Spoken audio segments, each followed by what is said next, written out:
The case of your oil company versus bad weather. The charge that the defendant, bad weather, does distort, disfigure, conceal, and otherwise cause to be misrepresented to the public the true image of your oil company. To you, the jury, we are about to present for your verdict the case against bad weather, alias snow, sleet, or rain. We will prove that he does cause serious damage to your company image by causing to be worn the very guise you see here in the witness chair. Furthermore, we will prove that we have the solution to the crimes he is committing against you. Now we ask you to visit with us the very scenes where these crimes have been committed.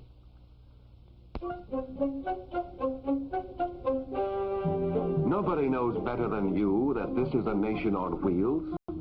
As the motorists travel the highways, day in and day out, this is what they see. Beautiful stations alive with a feeling of quality and service. Stations resplendent with all the allure that modern merchandising techniques can give them. Your industry, more than any other, is aware that people remember 85% more of what they see than of what they hear. Millions are spent to convey the best visual impression to the motoring public. Because it is recognized that visual impact pays off in gallonage, almost nothing is left undone. Symbols designed to leave an indelible image on the consumer, extra services that make the customer come back, and of course, well-uniformed attendants who reflect well upon the company, for clothes might not make the man, but they do help make the customer want to come back.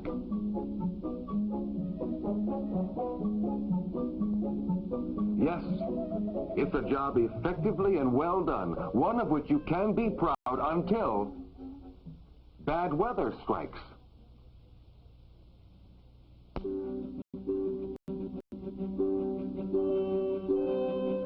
Yes, when bad weather strikes, something happens. I call your attention to the prosecution's exhibit number 1, the man who represents your company. The man who, to the motoring public, is your company. What image does he transmit at this point? It is our contention that it is here that bad weather has gotten away with murder. Just look at the evidence. Numerous witnesses could be called to testify that in rain or snow, this is what your customer sees: a blurred, incomplete image, dressed up symbols, and drab-dressed company representatives.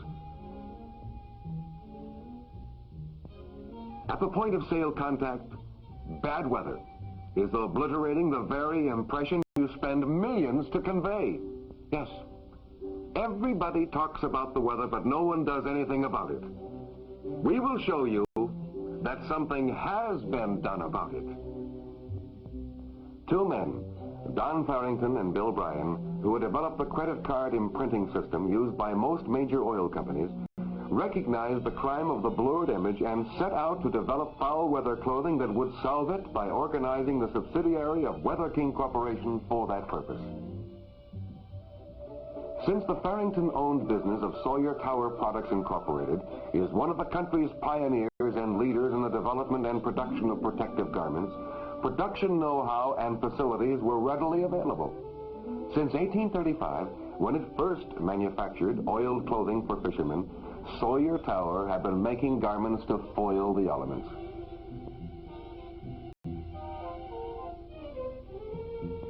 This heritage of craftsmanship from the past has been combined with modern technology to produce outerwear superior to any in the world.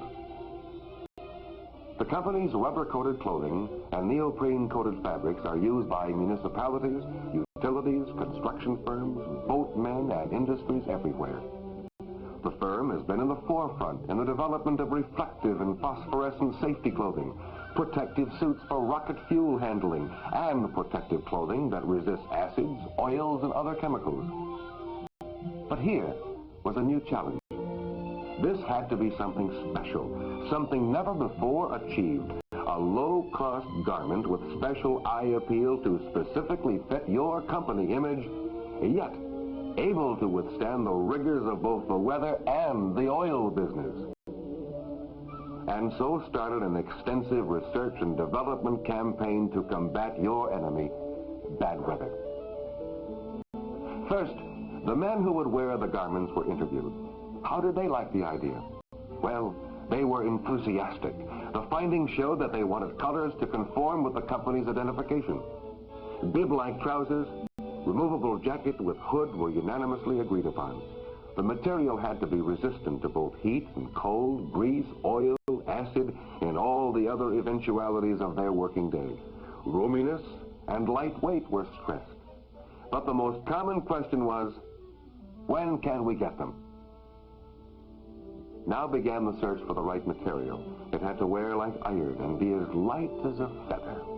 The coating had to be colorful and resistant to various oils, grease, acids, lead.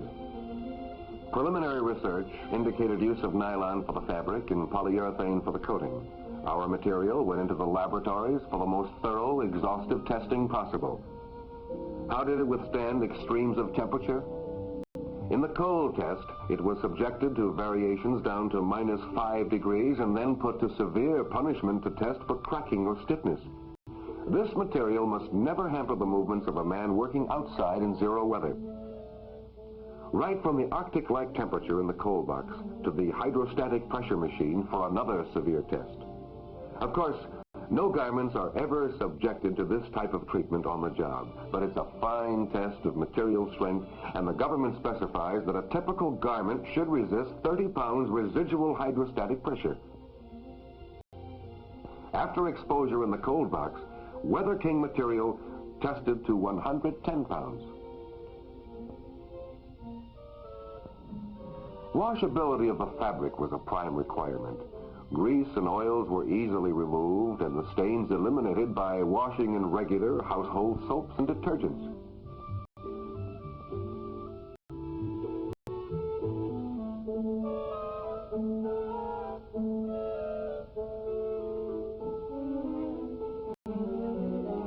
We have given the material severe, brutal tests for wear and tear.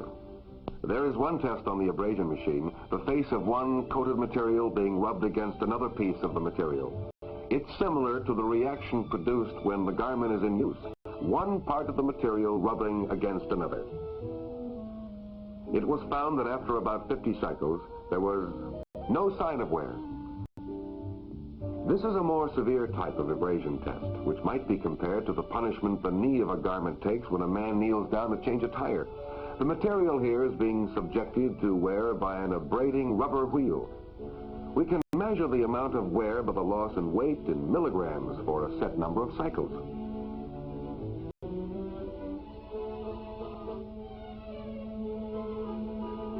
Hydrostatic pressure tests continued to maintain the 110-pound pressure results. And how does Weather King material compare with other protective fabrics? This is the tear test to give a comparison of lightweight, strong nylon with fabrics having more bulk. What we see here is that the coated material that goes into Weather King suits exceeds the tear strength of, say, a cotton fabric, which is 3 to 4 times the weight of our material. Every conceivable situation encountered in a service station was duplicated in the laboratory. The polyurethane-coated nylon passed them all.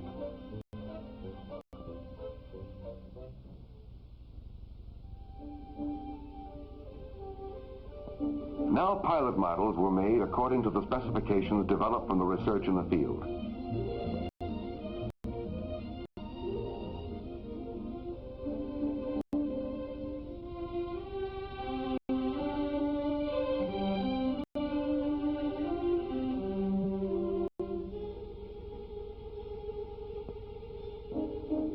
Then back to the men at the stations with the invitation to test the garments thoroughly on the job. Did they afford ample protection? Were they sufficiently light in weight? How about roominess? Test them under all conditions was the request. And test them they did in every conceivable situation. The final report? Protection, comfort, durability, appearance. Excellent. So the first foul weather suits designed specifically for the oil business went into production. In spite of the light weight of nylon as compared with the heavy materials used in the manufacture of standard foul weather garments, the technology was developed to make it adaptable to existing production machinery and techniques. Quality control is maintained throughout, in pre-coating tests, through coating operations, and after coating.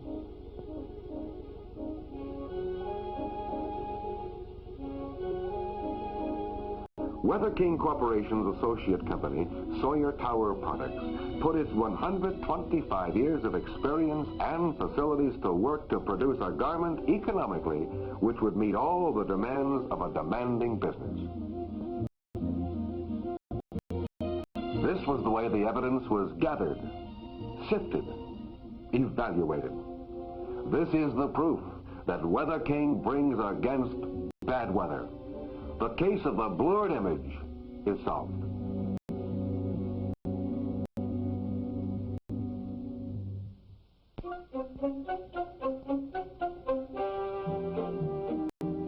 No longer need the coming of rain or snow create a distortion of the total image you have worked to build. You know that despite the weather, your standard merchandising symbols will continue to do their jobs. But now there is a difference. They will have help right where it counts the most, at the point of customer contact. With Weather King garments, your company will have a clear, complete image, one consistent with the total effort of your organization. We maintain that in the field-tested Weather King protective clothing, the men who serve the motoring public will be an important public relations force for you. They will be seen, they will be remembered. No longer will they cast that indistinct image of anonymity. As you have seen from previous evidence, no matter what services they perform, Weather King suits pass every test. Members of the jury, the rewards of good merchandising are increased sales. Weather King Corporation offers you a new kind of merchandising, one especially tailored to your needs. We maintain that it is time that the culprit bad weather be recognized for what he is, a menace to you and your company.